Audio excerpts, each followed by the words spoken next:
Hello friend, UPSI के recent paper में ये संविधान अनुच्छेद से क्वेश्चन बहुत पूछे गए हैं। तो मैं सोचा इस पर एक वीडियो बना दी जाए ताकि आप क्विक रिवाइज कर सकें इसे। 2 से 3 बार वीडियो को देखेंगे तो आपका थोड़ा अंदाज सही होने लगेगा। अगर पहले से आता है तो आपका रिवाइज हो जाएगा। तो अनुच्छेद 1 में क्या कहा गया है? संघ का नाम और राज्य क्षेत्र। अनुच्छेद 2 में नए राज्यों का निर्माण इसमें है। अनुच्छेद 3 में है नए राज्यों का निर्माण, वर्तमान राज्य के नाम, क्षेत्र और सीमा परिवर्तन। इसके बाद है अनुच्छेद 5 में है संविधान के प्रारंभ पर नागरिकता। संविधान के प्रारंभ पर नागरिकता मिलेगी। अनुच्छेद 10 में क्या है? नागरिकता के अधिकारों का बना रहना। फिर अनुच्छेद 11 में क्या है? संसद द्वारा नागरिकता के अधिकार का विधि द्वारा विनियमन किया जाना। अनुच्छेद 11 में है नागरिकता, सही है। अनुच्छेद 12 है राज्य शब्द की परिभाषा, अनुच्छेद 12 में बताई गई है। अनुच्छेद 13 में क्या है? मूल अधिकारों से असंगत करने वाली विधियां। अनुच्छेद 14 में क्या है? विधि के समान समझ समता, विधि के सामने सब इक्वल है, ये अनुच्छेद 14 में कहा गया था। अनुच्छेद 15 में क्या कहा गया है? धर्म, मूल वंश, जाति, लिंग, जन्म स्थान पर आप भेदभाव नहीं कर सकते किसी के साथ। अनुच्छेद 16 में कहा गया है लोक नियोजन के विषय में अवसर की समानता। देखिए 1 से 50 तक बहुत इंपॉर्टेंट है, इसको एकदम रट लीजिए, यहाँ से क्वेश्चन पक्का आएगा। और अनुच्छेद 17 अस्पृश्यता का अंत। अनुच्छेद 18 में क्या है? उपाधियों का अंत है। अनुच्छेद 19 में क्या है? वाक स्वतंत्रता आदि विषय कुछ अधिकारों का संरक्षण। अनुच्छेद 20 में क्या है? अपराधों के लिए दोष सिद्धि के संबंध में संरक्षण। फिर इसके बाद अनुच्छेद 21 में क्या है? प्राण व दैहिक स्वतंत्रता का संरक्षण। ये क्वेश्चन अभी आया है, 21 में ही है। आप आत्महत्या करेंगे तो वह एक कानूनी अपराध है। अनुच्छेद 21 का में क्या है? प्रारंभिक शिक्षा का अधिकार, 0 से 6 वर्ष तक के बच्चों के लिए है ये भी क्वेश्चन आ चुका है। अनुच्छेद 22 में है कुछ दशाओं में गिरफ्तारी से संरक्षण। और अनुच्छेद 23 क्या है? मानव के दुर्व्यवहार और बालाश्रम का निषेध। अनुच्छेद 24 ये क्वेश्चन आ चुका है, कारखानों में बाल श्रम का निषेध है। अनुच्छेद 25 ये क्वेश्चन आया है जो कि पूछा गया था, सिख कृपाण क्यों रखते हैं, किस अनुच्छेद के तहत? तो अनुच्छेद 25 है, इसी में लिखा गया है धर्म के अबाध रूप से मान्य आचरण और प्रचार की स्वतंत्रता इसमें दी गई है। अनुच्छेद 26 में क्या कहा गया है? धार्मिक कार्यों के प्रबंधन की स्वतंत्रता इसमें दी गई है। अनुच्छेद 28 में क्या कहा गया है? कुछ शिक्षा संस्थानों में धार्मिक शिक्षा की उपासना की छूट दी गई है आपको। और अनुच्छेद 29 ये क्वेश्चन आया है, अल्पसंख्यक वर्गों के हितों के संरक्षण है। तो एक बार क्विक रिवीजन कर लेते हैं। अनुच्छेद 1 में क्या था? संघ तथा संघ का नाम और राज्य क्षेत्र। अनुच्छेद 2 में है नए राज्यों का प्रदेश या निर्माण। अनुच्छेद 3 में है नए राज्यों का निर्माण, वर्तमान राज्य के नाम, क्षेत्र और सीमा में परिवर्तन किया जा सकता है, जो हमारे योगी जी किया करते हैं अनुच्छेद 3 में। और अनुच्छेद 5 में क्या है? संविधान के प्रारंभ पर नागरिकता। अनुच्छेद 10 में है नागरिकता के अधिकारों का बना रहना। और अनुच्छेद 11 में क्या है? संसद द्वारा नागरिकता के अधिकार का विधि द्वारा विनियमन किया जाना। अनुच्छेद 12 में है राज्य शब्द का परिभाषा बताया गया है। अनुच्छेद 13 में क्या है? मूल अधिकारों से असंगत करने वाली विधियां हैं। अनुच्छेद 14 में क्या है? विधि के समान सब इक्वल है। और 15 में क्या है? धर्म, मूल वंश, जाति, लिंग, जन्म स्थान पर आप भेदभाव नहीं कर सकते। अनुच्छेद 16 में क्या है? लोक नियोजन के विषय में अवसर की समानता है। अनुच्छेद 17 में है अस्पृश्यता का अंत। अनुच्छेद 18 में उपाधियों का अंत। अनुच्छेद 19 में है वाक स्वतंत्रता आदि विषय कुछ अधिकारों का संरक्षण। अनुच्छेद 20 में है अपराधों के लिए दोष सिद्धि के संबंध में संरक्षण। अनुच्छेद 21 में क्या है? प्राण और दैहिक स्वतंत्रता का संरक्षण। अनुच्छेद 21 का में है प्रारंभिक शिक्षा का अधिकार। अनुच्छेद 22 में है कुछ दशाओं में गिरफ्तारी से संरक्षण। अनुच्छेद 23 में है मानव का दुर्व्यापार, बालाश्रम का निषेध। अनुच्छेद 24 में है कारखानों आदि में बाल श्रम का निषेध। अनुच्छेद 25 में है धर्म के अबाध रूप मानने वाले आचरण और प्रचार की स्वतंत्रता है। अनुच्छेद 26 में क्या है? धार्मिक कार्यों के लिए प्रबंध की स्वतंत्रता। अनुच्छेद 28 में है कुछ शिक्षण संस्थानों में धार्मिक शिक्षा के उपासना की स्वतंत्रता। अनुच्छेद 29 में है अल्पसंख्यक वर्ग के हितों के संरक्षण। फिर अनुच्छेद 30 में क्या है? अल्पसंख्यक को शिक्षा संस्थानों की स्थापना और प्रशासन का अधिकार होगा। और फिर इसके बाद अनुच्छेद 32 में है इस भाग द्वारा प्रदत्त अधिकारियों को परिवर्तनीय करने का उपचार। इसी को ही संविधान की आत्मा कहा है। भीमराव अम्बेडकर जी ने अनुच्छेद 32 को। और अनुच्छेद 39 क में क्या है, समान न्याय और निःशुल्क विधि सहायता। और अनुच्छेद 40 में क्या है, ये इंपॉर्टेंट है, अनुच्छेद ग्राम पंचायतों का संगठन। और अनुच्छेद 41 में क्या है, कुछ दशाओं में काम, शिक्षा और लोक सहायता का अधिकार। अनुच्छेद 43 में क्या है, कर्मकारों के लिए निर्वाह मजदूरी आदि। अनुच्छेद 43 क में क्या है, उद्योग के प्रबंधन में कर्मकारों का भाग लेना। अनुच्छेद 44 है, नागरिकों के लिए एक समान सिविल संहिता। तो आइए रिवाइज कर लेते हैं। अनुच्छेद 30 में क्या था, अल्पसंख्यक को शिक्षा संस्थानों की स्थापना तथा प्रशासन का अधिकार होगा। अनुच्छेद 32 में है, इस भाग द्वारा प्रदत्त अधिकारियों को परिवर्तनीय कराने के उपचार है। ये मिनी कॉन्स्टिट्यूशन इसे ही कहा जाता है। अरे संविधान की आत्मा इसे कहते हैं, अनुच्छेद 32 को। मिनी कॉन्स्टिट्यूशन वो शायद संविधान संशोधन 42 या 40 को वो कहते हैं। अनुच्छेद 40 क्या है, ग्राम पंचायतों का संगठन। अनुच्छेद 41 है, कुछ दशाओं में काम, शिक्षा और लोक सहायता का अधिकार होगा। अनुच्छेद 43 में है, कर्मकारों के लिए निर्वाह मजदूरी आदि। अनुच्छेद 43 क में उद्योग के प्रबंधन में कर्मकारों का भाग लेना। अनुच्छेद 44 में है, नागरिकों के लिए एक समान सिविल संहिता।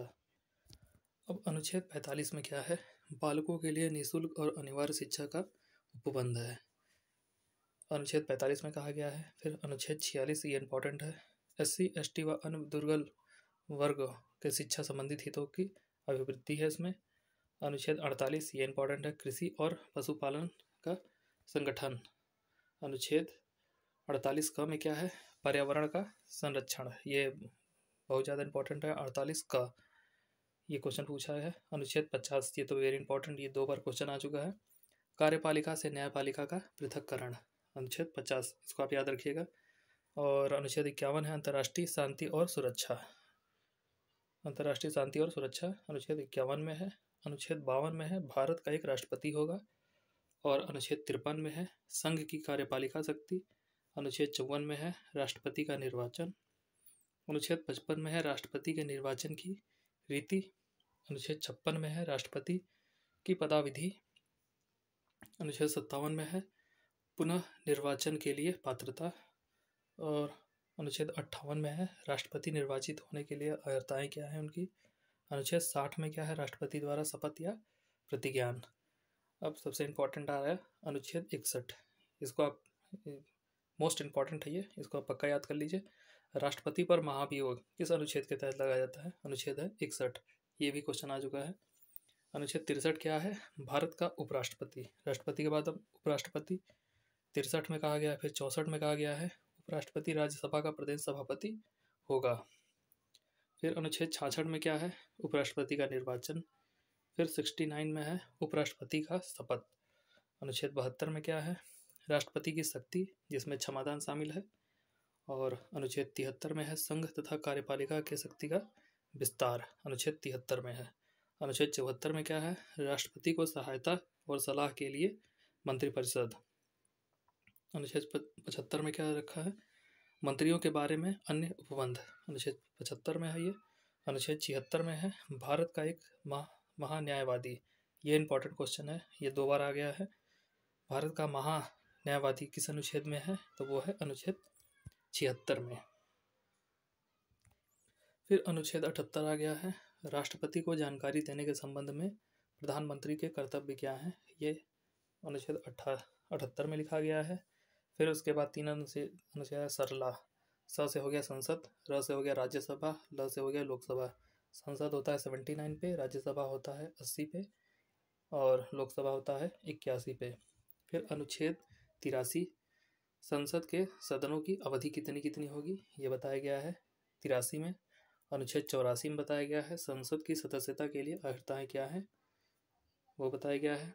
फिर अनुच्छेद 87 में बताया गया है, राष्ट्रपति का विशेष अभिभाषण। तो संसद के जो सत्र स्टार्ट होते हैं उसमें राष्ट्रपति ही अपना भाषण देता है, तो वो 87 में बताया गया है। अनुच्छेद 89 में है, राज्यसभा का सभापति और उपसभापति। राज्यसभा में सभापति और उपसभापति जो होते हैं वो अनुच्छेद 89 में बताए गए हैं।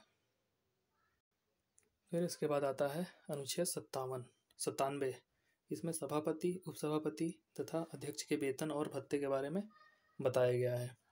अनुच्छेद 97 में, जिसमें वेतन और भत्ते हैं। फिर अनुच्छेद 98 में क्या है, संसद का सचिवालय है। फिर अनुच्छेद 108 में 108 में है संसद का समतुल्य संयुक्त अधिवेशन, संसद का संयुक्त अधिवेशन, यह है 108 में अनुच्छेद। अनुच्छेद 110 में क्या है, धन विधेयक की परिभाषा बताई गई है। और अनुच्छेद 117 में क्या है, वित्त विधायकों के बारे में विशेष उपबंध है। वित्त विधेयकों के बारे में विशेष उपबंध किसमें है, 117 में। धन विधेयक किसमें है, ये इंपॉर्टेंट है, 110, इसको याद रखिएगा। अनुच्छेद 110 में क्या है, धन विधेयक की परिभाषा बताई गई है। अनुच्छेद 123, ये क्वेश्चन 2 बार आ चुका है, इसको ध्यान से पढ़िए। राष्ट्रपति की अध्यादेश की शक्ति, अनुच्छेद 123 में क्या है, राष्ट्रपति के अध्यादेश की शक्ति। और अनुच्छेद 124 में क्या है, उच्चतम न्यायालय की स्थापना और गठन। अनुच्छेद 125 में क्या है, न्यायाधीशों का वेतन। फिर इसके बाद आता है अनुच्छेद 143, जिसे आई लव यू अनुच्छेद भी कहते हैं। इसमें क्या है, राष्ट्रपति सुप्रीम कोर्ट के जज से सलाह ले सकता है, लेकिन मानेगा ऐसी कोई बाध्यता उसके पास नहीं है। फिर 148, ये क्वेश्चन 2 बार आया है, 2 क्या 3 बार आ चुका है। अनुच्छेद 148 में क्या है, यह है कैग इसमें बताया गया है। CAG जो होते हैं, ये कैग इसमें बताया कर्तव्य और शक्तियाँ।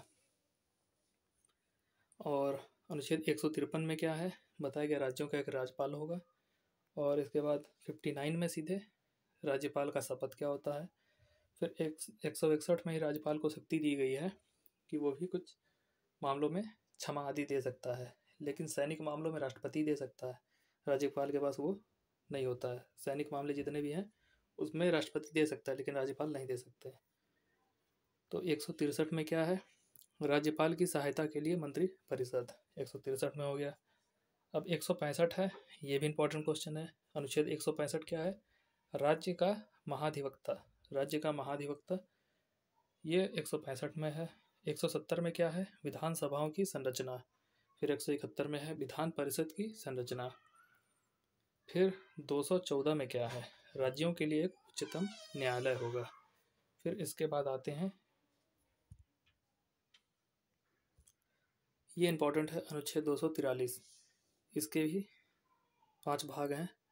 तो पहला का जो है, इसमें ग्राम सभा का गठन। अनुच्छेद 243 इंपॉर्टेंट है। अनुच्छेद 243 क में है ग्राम सभा का गठन, ख में है पंचायतों का गठन, ग में है पंचायतों की संरचना कैसी होगी, और अड़ में हुए पंचायतों की अवधि कितनी होगी, और थ में है नगर पालिकाओं का गठन। ये सब मिल के आता है 243 में।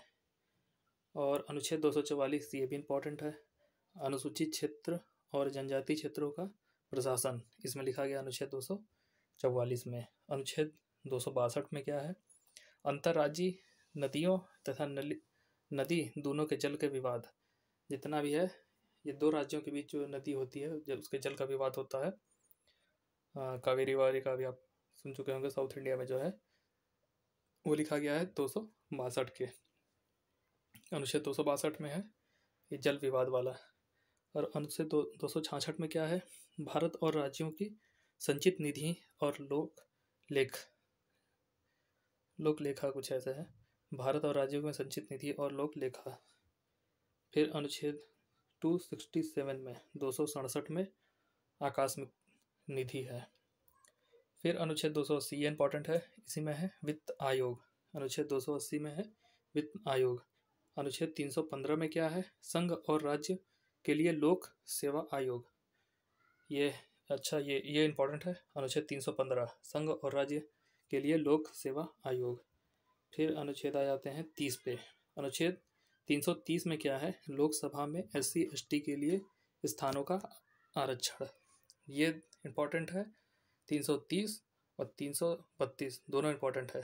330 में है लोकसभा में SC ST के स्थानों का आरक्षण है, 332 में है विधानसभा में SC ST के लिए स्थानों का आरक्षण। तो 30 और 32, 330 332, इसको याद करिएगा। और 343 में क्या है, संघ की राजभाषा। और 352 में क्या है, आपातकाल का उद्घोषणा। ये अगर वो होता है, युद्ध होता है, तो ये आपातकाल लगता है, ये 352 में। फिर 356 में क्या है, राज्यों में संवैधानिक तंत्र के विफल होने पे राष्ट्रपति आपातकाल लगाता है। फिर एक और है जो छूट गया है, वह 360 जो कि है वित्त आपातकाल, वो भारत में कभी नहीं लगा। I hope you understand it. So thank you for watching.